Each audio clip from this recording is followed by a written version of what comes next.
Good afternoon. आज हम internal wiring का नेक्स्ट लेक्चर देख रहे हैं। इसमें हम फिर से स्टार्टिंग से बता रहे हैं क्योंकि कुछ लोगों को अभी भी डाउट्स है कि कैसे हम मल्टी लाइन डायग्राम बनाएंगे और सिंगल लाइन डायग्राम बनाएंगे। तो एक छोटा सा एग्जांपल लेके आपको हम बताएंगे। तो ये एक रूम है 5x5x4 का, यानी लंबाई भी 5 मीटर है, चौड़ाई भी 5 मीटर है और ऊंचाई भी 5 मीटर है, सीलिंग जो आप बोलते हो। अब इसमें हमें एक लाइट लगाना है, एक ट्यूब लाइट लगाना है और एक फैन लगाना है और एक सॉकेट आपको लगाना है।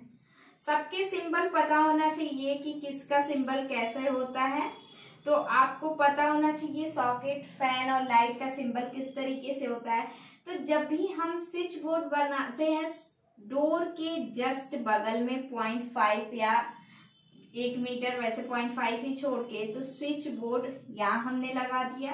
अब हम क्या करते हैं कि जो लाइट और फैन होता है, लाइट को ऐसे अरेंज करते हैं ताकि चारों तरफ आपको प्रॉपर लाइट मिले, यूनिफॉर्म लाइट मिले। तो इस वाल पे अगर देखा जाए तो इस वाल पे विंडो है, विंडो से आपको लाइट मिलती ही रहेगी।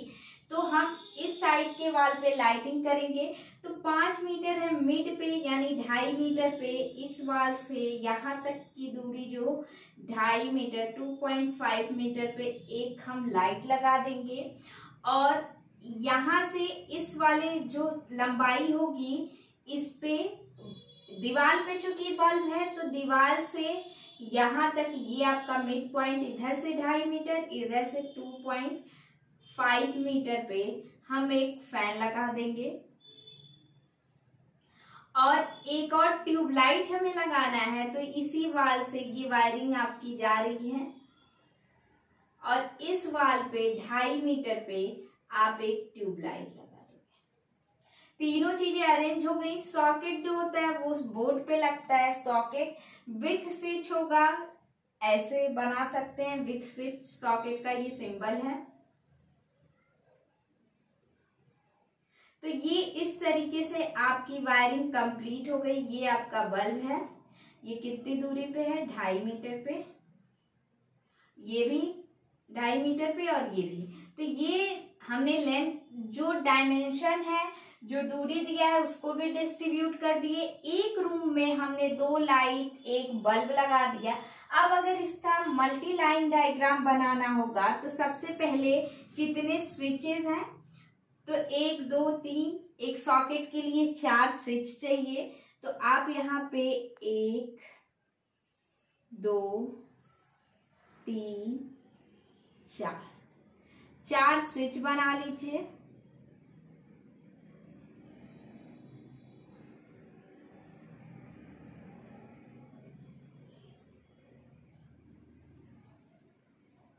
सॉकेट, जिस स्विच से आपको सॉकेट कनेक्ट करना होगा उस स्विच से आप फेज दोगे। ये सॉकेट है, 3 होल होते हैं, एक फेज, एक न्यूट्रल और एक अर्थ के लिए, और एक आपका रेगुलेटर फैन के लिए हम यूज करेंगे।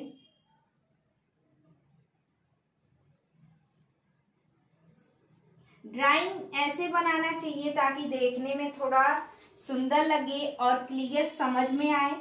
तो आप सबसे पहले फेज यहाँ दोगे, यहाँ से पैरेलल कनेक्शन आप इसको, जिसको लूप इन वायरिंग बोलते हो, इस तरीके से। अब जिस स्विच से, अगर मान लीजिए आपको इस स्विच से कनेक्ट करना है सॉकेट को, तो इस स्विच से दोगे, लेकिन हमें क्या करना है कि इस स्विच से हमको कनेक्ट करना है। तो हम यहाँ से, ये आपका फेज हो गया। अब न्यूट्रल ले जाना है, तो न्यूट्रल हमको सीधे किसी भी स्विच में नहीं ले जाना है, सीधे हमें किसको देना है, आपके सॉकेट को। तो सॉकेट को ले जाकर देंगे। और अब आपका क्या है कि सबसे पहले स्विच बोर्ड से बल्ब पे गया है, तो ये आपका स्विच बोर्ड है।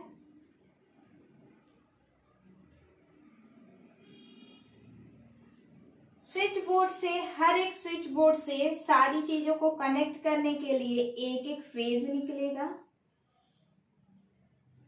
ये जो इससे हम फैन को रेगुलेट करेंगे, तो आप फैन को ले जाकर दे दीजिए रेगुलेटर को, और रेगुलेटर से एक फेज निकलेगा आपके फैन के लिए, और एक और हमने ट्यूबलाइट लगा रखा था तो इसके लिए, और आपका न्यूट्रल है।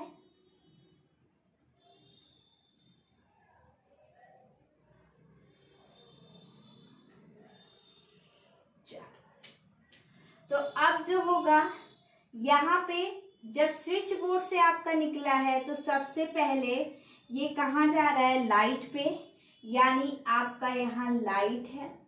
लाइट से लेफ्ट राइट साइड में आपका फैन है, तो राइट से 2.5 मीटर पे फैन हो जाएगा, और इसी लाइट से ऊपर की तरफ आपका ट्यूबलाइट गया हुआ है।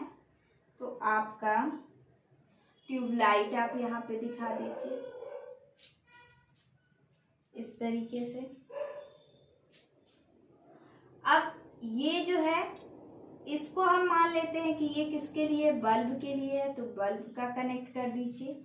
ये आपका फैन है, तो यहाँ से होते हुए ये फैन के लिए जाएगा, और ये जो है आपका ट्यूबलाइट के लिए है, तो आप यहाँ से ट्यूबलाइट को कनेक्ट कर दीजिए। और ये न्यूट्रल है, तो सबसे पहले तो ये आपके बल्ब में जाएगा, बल्ब से होते हुए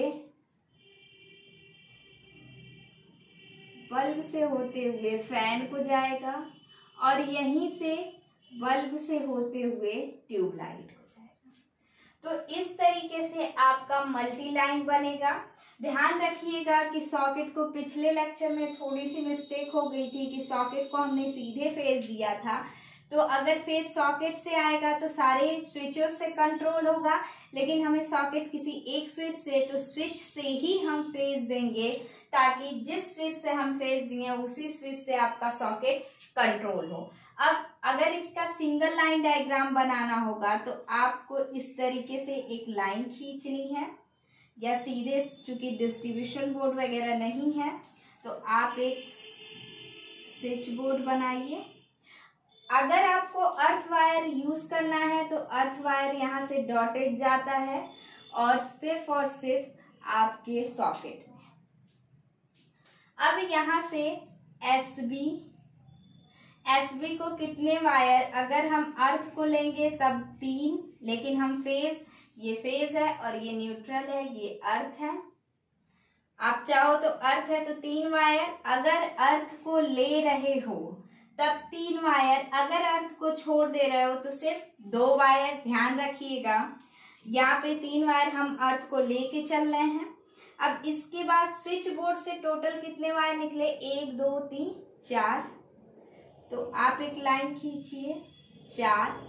अब यहाँ से सीधे चारों वायर कहाँ गए हैं, बल्ब के पास, तो बल्ब के पास तक आपका कितना रहेगा, 4 वायर।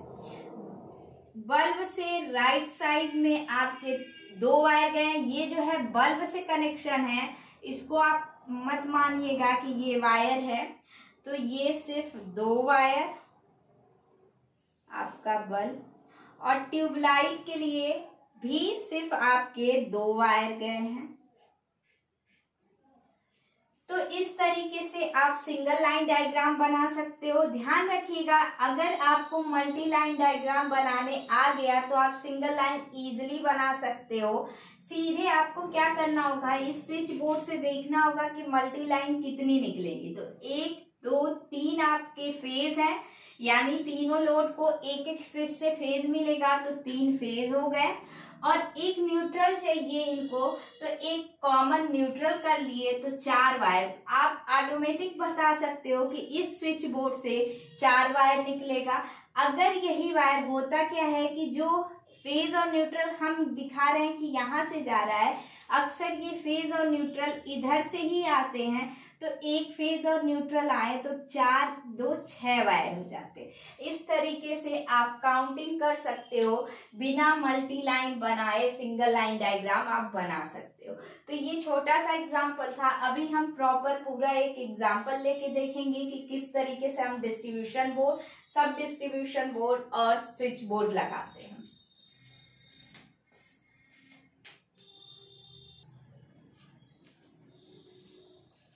आपका नेक्स्ट एग्जाम्पल है कि एक रूम है जिसमें आपका एक बरामदा है 4 बाई 3.5 मीटर का और एक रूम है 4 बाई 3 का।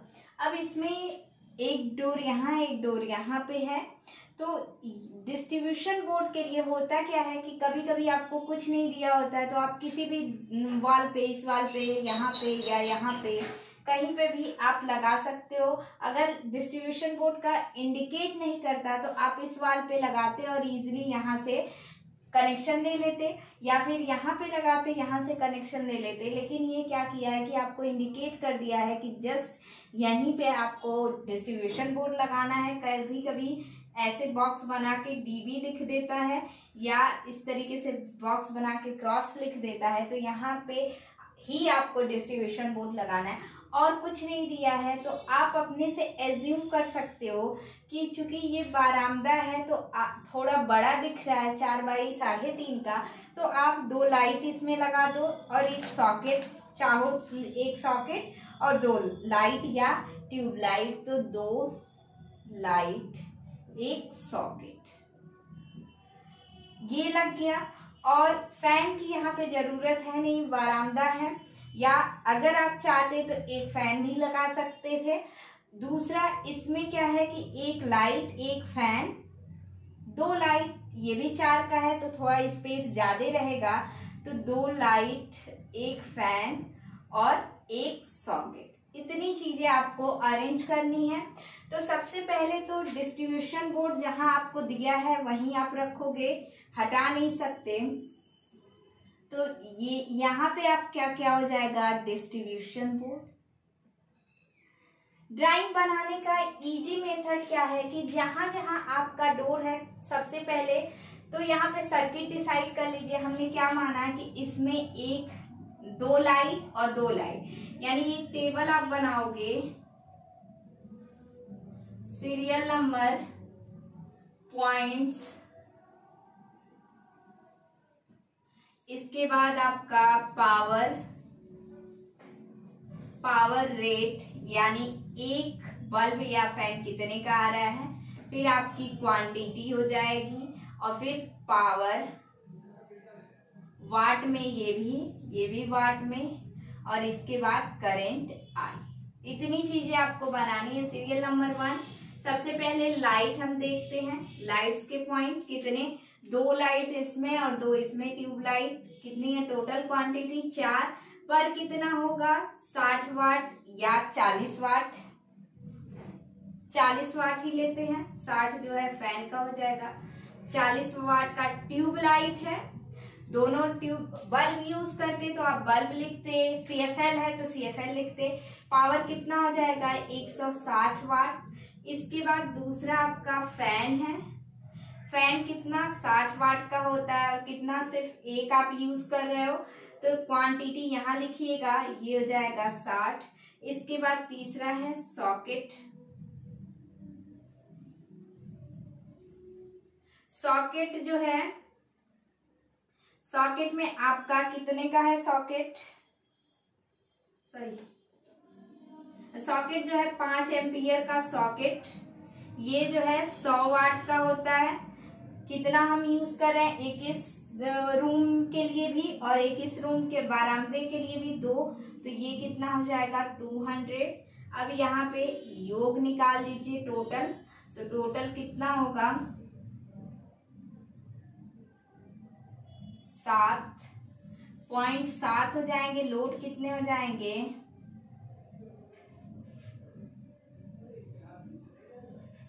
420। ये आपके लोड हो गए वाट में। अब आप क्या करोगे, करंट निकाल सकते हो। I इज इक्वल टू होता है P डिवाइड बाई V।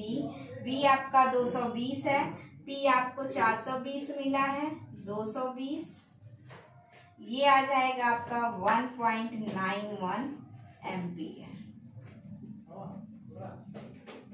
ये एम्पियर हो गया। तो अब यहाँ से देख के चूंकि पॉइंट्स भी 7 हैं और 420 ही लोड है, एक सर्किट में आपका कितना होता है, 10 पॉइंट से अधिक नहीं होना चाहिए और 800 वाट से ज्यादा नहीं होना चाहिए। तो यहाँ पे दोनों कंडीशन फॉलो हो रही है, 7 है पॉइंट यानी 10 से कम है और 420 लोड है यानी 800 से कम है। तो सर्किट नंबर ऑफ सर्किट आपका क्या होगा, 1 हो जाएगा। तो सर्किट डिसाइड कर लिए। अब हम सर्किट जब बनाएंगे तो एक ही सर्किट है यानी डिस्ट्रीब्यूशन बोर्ड से आपका सिर्फ 2 ही वायर निकलेगा। अगर 2 सर्किट होती तो डिस्ट्रीब्यूशन बोर्ड से 2 कंडीशन होते, 4 वायर निकालते। होता क्या है कि जैसे आपका डिस्ट्रीब्यूशन बोर्ड है तो यहाँ से अगर एक सर्किट है तो एक फेस और एक न्यूट्रल, 2 ही वायर निकलेंगे। अगर यहीं पे 2 सर्किट होती तो 2 फेस 2 न्यूट्रल। कभी कभी हम क्या करते हैं कि वायर बचाने के लिए कम से कम वायर निकले तो उसके लिए हम क्या करते हैं कि 2 फेस और न्यूट्रल कॉमन रख लेते हैं। तो वो डिपेंड करता है कि हम कौन सी कंडीशन, या तो अलग अलग लेके चल रहे हैं, एक फेज एक न्यूट्रल एक सर्किट के लिए और एक फेज न्यूट्रल एक सर्किट के लिए, या फिर एक एक फेज दोनों सर्किट के लिए और न्यूट्रल दोनों के लिए कॉमन कर रहे हैं। तो यहाँ पे चूंकि एक ही सर्किट है तो हमें सिर्फ क्या करना है, 2 ही वायर निकलेगा यहाँ से। अब दूसरा काम हम क्या करते हैं कि स्विच बोर्ड जो होता है वो मोस्टली दरवाजे के लेफ्ट साइड में, जैसे दरवाजा ऐसे हम खोलते हैं तो जस्ट इधर हमारा क्या होना चाहिए, स्विच बोर्ड, ताकि आप दरवाजा इंटर किए खोले और स्विच बोर्ड से आप अंधेरा भी रहे तो लाइट इजीली जला सकते हो। तो हम क्या करेंगे, ये डोर है, एक स्विच बोर्ड यहाँ लगा दीजिए इस रूम के लिए और एक स्विच बोर्ड यहाँ पे लगा दीजिए।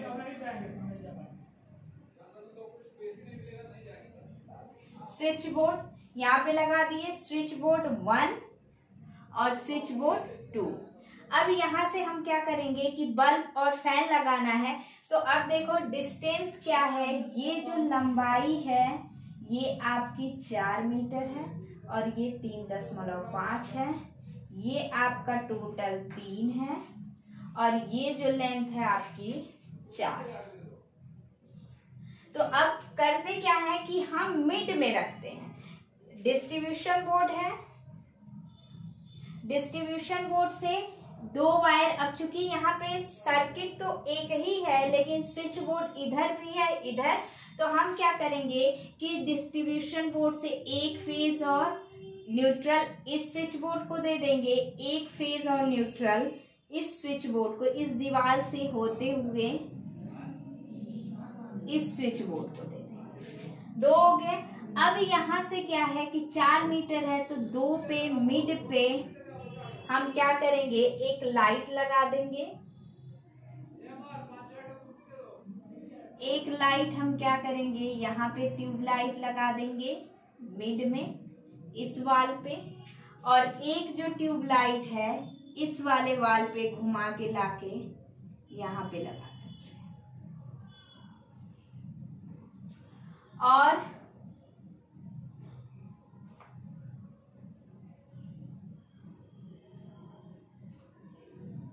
दो मीटर पे स्विच बोर्ड, 1 मीटर दीवार से 1 मीटर पे इधर लगाए हैं, और ये जो है आपका स्विच बोर्ड 1 मीटर इधर करके एक यहाँ, और इसको यहाँ पे ना लगा के कितने पे है, 3.5, 3.5 का आधा कर दीजिए यानी यहाँ पे मिड में यहाँ लगा दीजिए।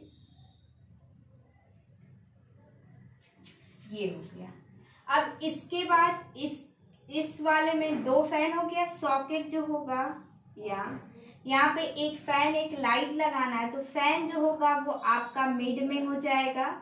तो मिड का मतलब ये 4 है लंबाई, तो 2 इधर छोड़ के 2 इधर यहाँ, और मिड में 3 का आधा 1.5 होगा 1.5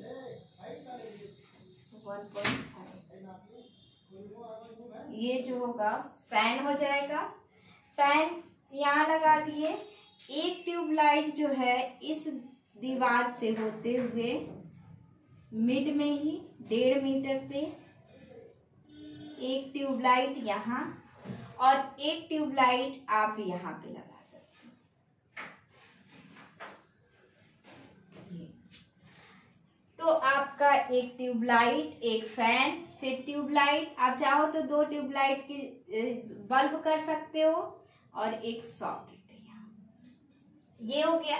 अब जो दूरी का डिस्टेंस का मेजरमेंट होगा तो दरवाजा हमेशा 1 मीटर लेते हैं लगभग, क्योंकि 1 मीटर के ही लगभग होता है। हम मान लेते हैं कि 1 मीटर ये हो गया। टोटल ये 4 मीटर था, 1 मीटर पे दरवाजा हो गया। तो ये स्विच बोर्ड और ट्यूबलाइट के बीच की दूरी यहाँ से यहाँ तक की 1 मीटर हो गई और यहाँ से यहाँ तक की दूरी आपकी 2 मीटर। ये आपका 1.5 मीटर। टोटल 3 था, मिड में लगा रहे हैं। ये भी आपका 1.5 मीटर। इसी तरीके से यहाँ जो है आप डिस्ट्रीब्यूशन बोर्ड मिड में है,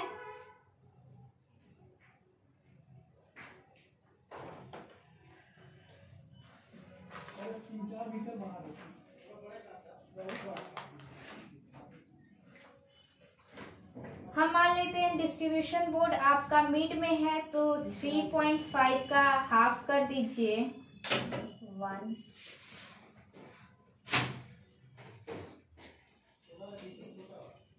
1.7 पे आपका हो जाएगा। तो ये जो डिस्ट्रीब्यूशन बोर्ड है 1.75, 1.75 इधर भी आपका हो जाएगा।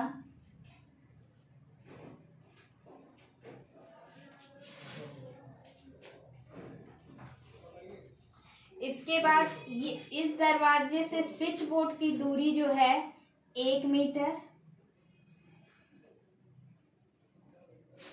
तो ये यहाँ से ट्यूबलाइट की जो डिस्टेंस होगी वो आपकी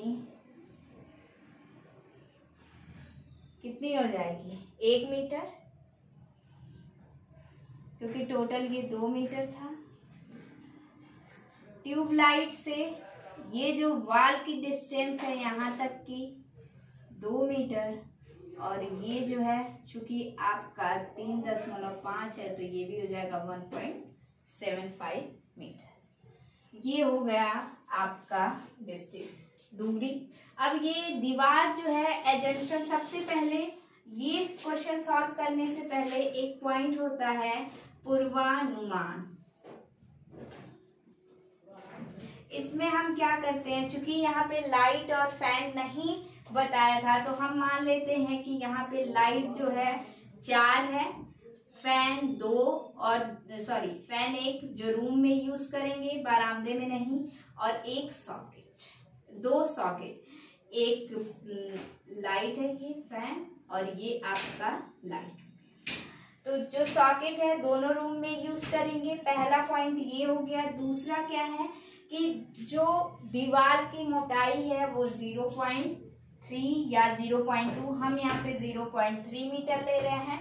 इसके बाद डिस्ट्रीब्यूशन बोर्ड की फर्श से ऊंचाई 1.5, स्विच बोर्ड की फर्श से ऊंचाई 1.25, जो आपका फैन है वो फर्श से 2.25 पे और बल्ब जो होगा वो आपका 2.5 पे होगा, या बल्ब जो होगा 2.25 और फैन जो होगा 2.5 पे। तो इस तरीके से ये एजम्पशन है। और जो वायरिंग होगी वो कंड्यूट होगी या बैटन होगी और लूप इन मेथड यूज करेंगे। तो ये आपका हो गया आयोजना चित्र। अब हम इसका सिंगल लाइन, पहला हो गया पूर्वानुमान, फिर आपने लोड निकाल लिया, लोड के बाद आप करंट निकाल लिए, करंट निकालने के बाद आपका यहाँ पे मेन स्विच बोर्ड कौन सा होगा, तो मेन जो बोर्ड आप लगाओगे, स्विच बोर्ड नहीं, बोर्ड जो आप लगाओगे वो 15 एम्पियर 250 बोर्ड और 2 वे है या 3 वे है विथ फ्यूज और इसके बाद जो वायर है वो 1.5 mm² का एल्युमिनियम होगा या 0.96 mm² एल्युमिनियम होगा या कॉपर, ये यहाँ पे आप डिनोट कर दोगे। इसके बाद ये पहला पॉइंट हुआ, ये दूसरा, तीसरे में आपने करंट निकाल लिया। इसके बाद चौथा पॉइंट आपका होता है आयोजना चित्र या कनेक्शन जो आप कर रहे हो। अब इसके बाद आपका सिंगल लाइन डायग्राम आता है।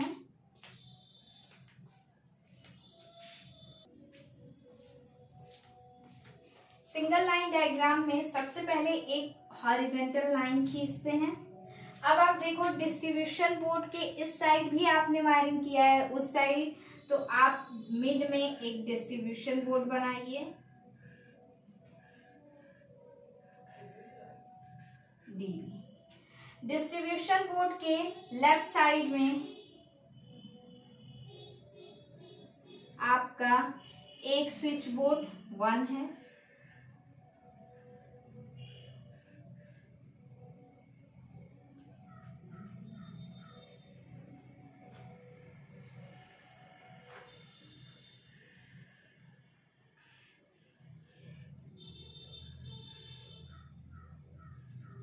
स्विच बोर्ड 1 राइट साइड में, सॉरी लेफ्ट साइड में स्विच बोर्ड 2 है। अब अगर ध्यान रखिएगा, जब कभी पिछले वीडियो में भी बताए थे कि अगर स्विच बोर्ड पे यहीं पे कोई बल्ब लगा रहे हो तो वो आपको कहाँ पे डिनोट करना होगा, यहाँ पे। क्योंकि हमने यहाँ पे बोर्ड पे कोई लाइट वगैरह नहीं लगाया है स्विच बोर्ड पे, तो कुछ दिखाने की जरूरत नहीं है। अब स्विच बोर्ड से आपका 1 मीटर पे क्या है, लाइट है, तो स्विच बोर्ड से 1 मीटर पे आप इस तरीके से लाइट दिखा दो। यहां से गए, एक आपका क्या है, ट्यूब लाइट। अब इस ट्यूब लाइट से या सिंपल सीधे इसी लाइन पे जा रहा है, तो आप यहां से दिखा दीजिए एक ट्यूब लाइट, और यहीं से आपका एक और ट्यूब लाइट है जो इस तरीके, घुमाने का मतलब क्या होता है कि आप ये भी डिस्टेंस दिखा सकते हो, ये भी आप इधर ना रोटेट करा के आप इधर रोटेट करा दीजिए, तो ये आपका ट्यूब लाइट हो गया। 2 ट्यूब लाइट, सॉकेट यहाँ पे दिखाने की जरूरत होती नहीं है। अब इसके बाद, या दिखा भी सकते हो, दिखाई दीजिए, बेटर है, पता रहेगा सॉकेट भी है। अब इसके बाद आपका इस स्विच बोर्ड में आएंगे, तो स्विच बोर्ड से इधर आप आओगे स्विच बोर्ड के लेफ्ट साइड में, तो आपका एक ट्यूब लाइट है, और ट्यूब लाइट से ही होते हुए ट्यूब लाइट के जस्ट ऊपर आपका एक फैन है, और चूंकि स्पेस नहीं है यहाँ पे, तो हम यहीं पे दिखा दे रहे हैं एक स्विच बोर्ड से सीधे, जिसे है क्या कि एक तो स्विच बोर्ड से इधर निकल गया, एक स्विच बोर्ड से सीधे, तो आप यहाँ पे ये ट्यूब लाइट दिखा सकते हो। और टोटल दूरी आप चाहो तो ट्यूब लाइट को इधर से इधर टर्न कर रहा है तो वो घुमा दिखा दोगे, तो आपको मेजरमेंट करने में इजी होगा। ये आपका ट्यूब लाइट हो गया। इसके बाद फैन, ट्यूब लाइट और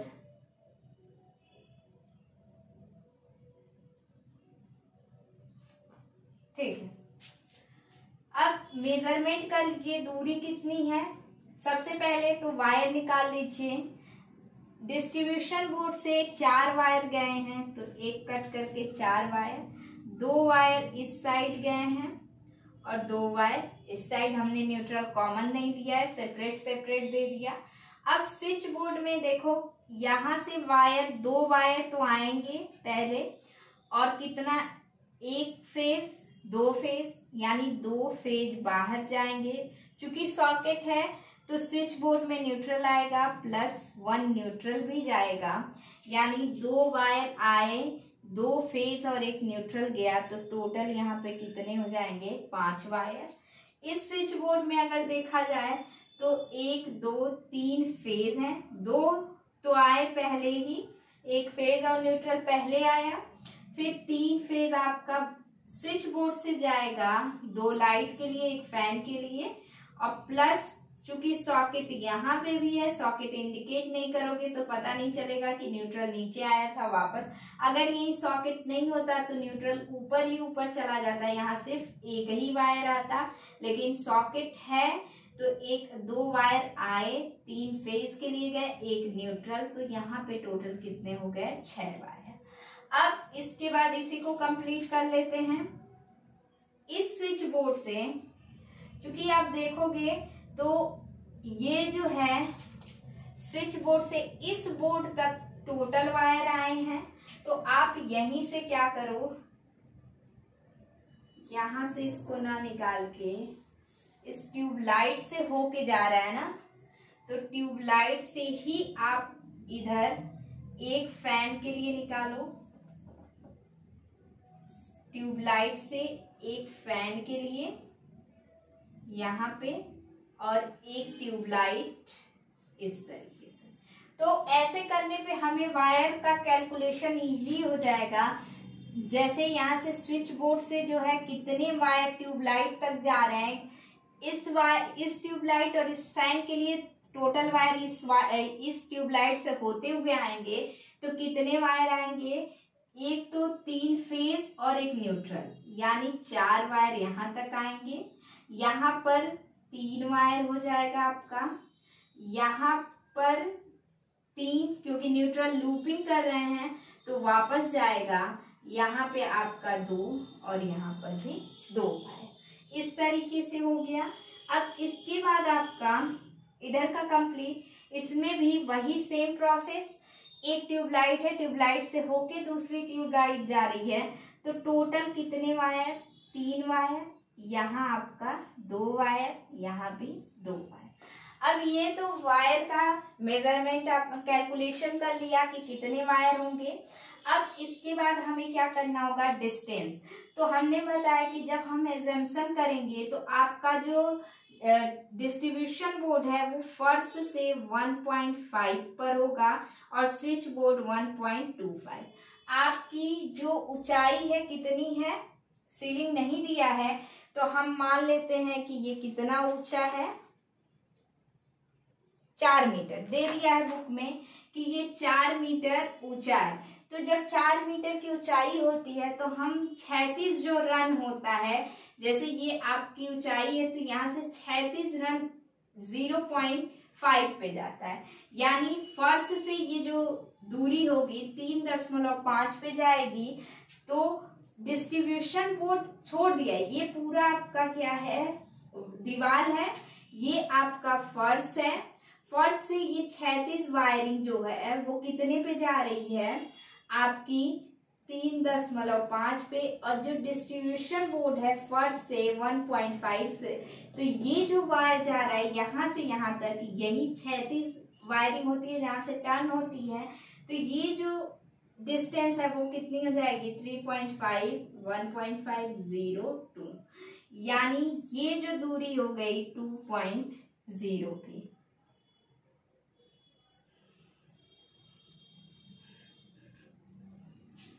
अगर पूरी 4 मीटर की ले लेते तो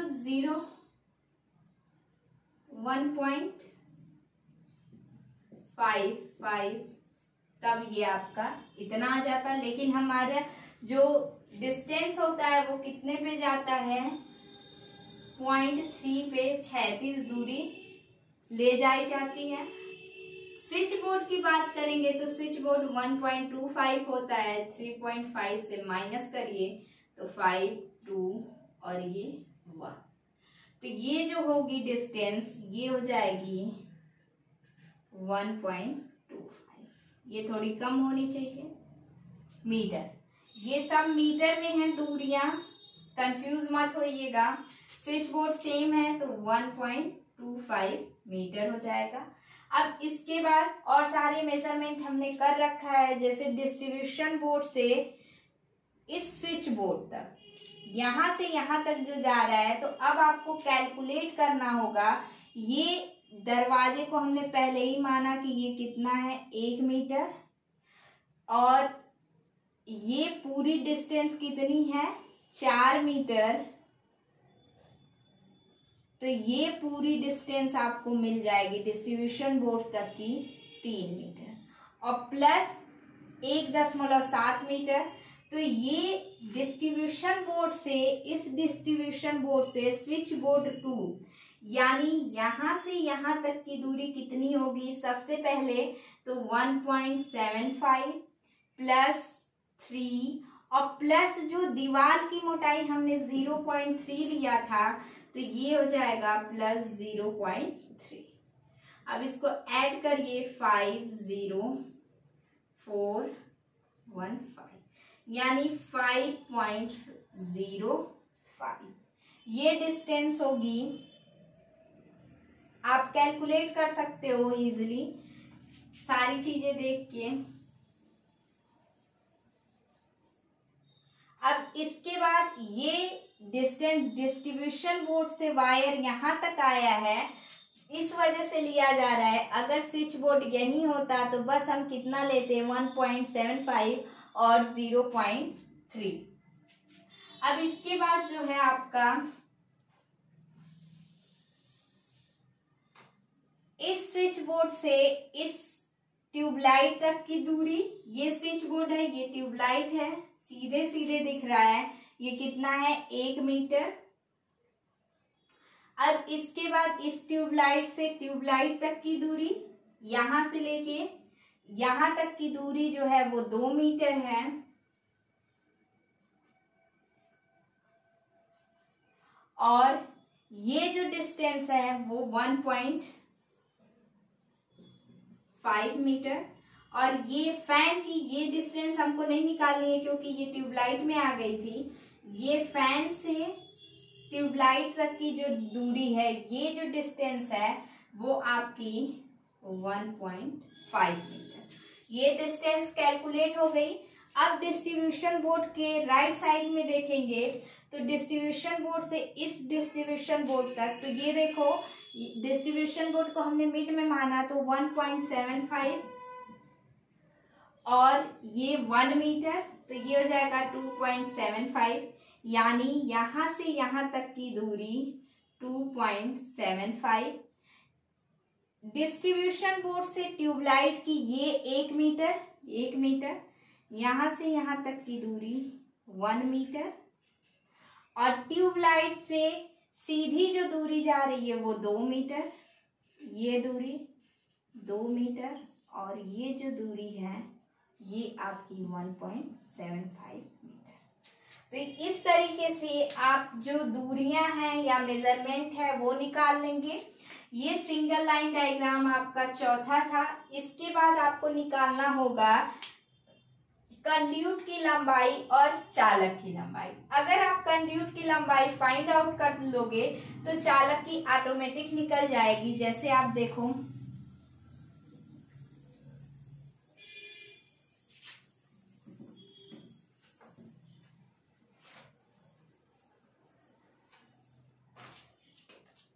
एक टेबल बनाते हैं।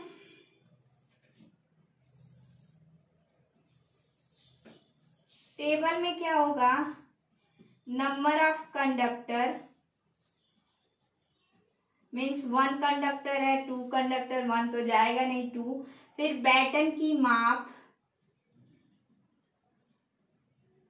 टन मेजरमेंट कितने में, mm इंटू mm। फिर इसके बाद है आपका बैटन की लंबाई,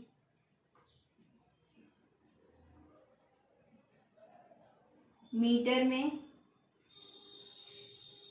इसके बाद आपका कंडक्टर की लंबाई।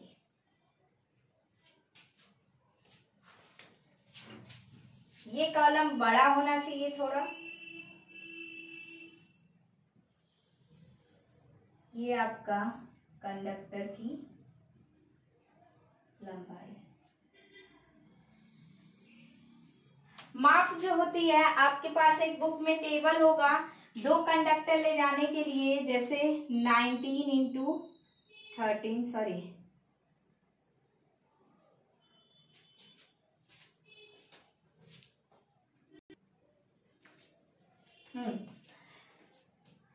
2 वायर के लिए नंबर ऑफ 2 वायर 13 इंटू 13। अब देखो जहां जहां पे 2 वायर हैं उसको हम मेजर कर लेंगे।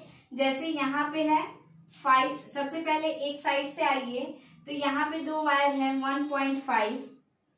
1.5 प्लस आपका 2 वायर 1.5, सॉरी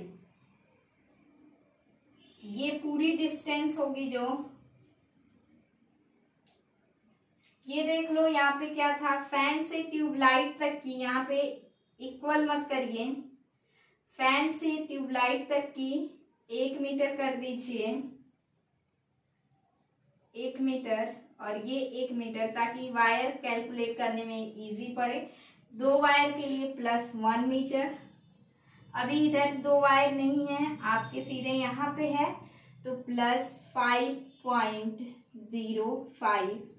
इसके बाद आपका 2 वायर है प्लस 2.75 प्लस आपका इधर कहीं नहीं 2 वायर है, यहाँ पे है 2 मीटर प्लस 2 प्लस 1.75। इस पूरे को कैलकुलेट करेंगे,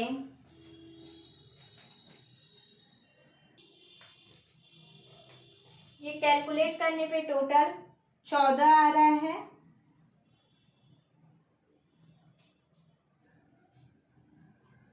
14, 2 से मल्टीप्लाई कर दो तो 28, यानी कंड्यूट की लंबाई 14 होगा और वायर की लंबाई 28 होगी। अगला 3 वायर के लिए, 3 वायर के लिए भी थोड़ी सी माप बढ़ जाएगी, 19 इंटू 13। अब इसके बाद आपका 3 वायर कहाँ कहाँ है, 1.5 metre, 1.5 plus 1 metre plus 3 wire यहाँ पे है 1 मीटर प्लस, और कहीं नहीं है 3 वायर, तो ये टोटल हो जाएगा 3.5। तो 5 और 3 से 9, 10.5 मीटर का वायर चाहिए और कंड्यूट जो है 5.5 मीटर का।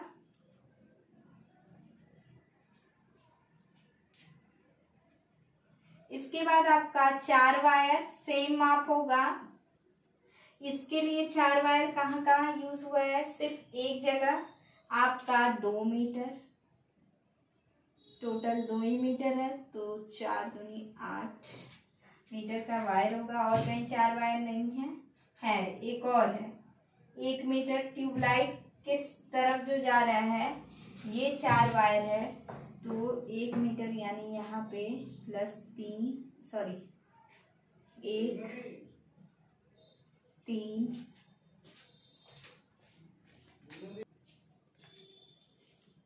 ये आपका हो गया, ये 12 हो जाएगा, 12। इसके बाद आपका 5 वायर, 5 वायर के लिए जो मेजर माप होगी 25 गुणे 13।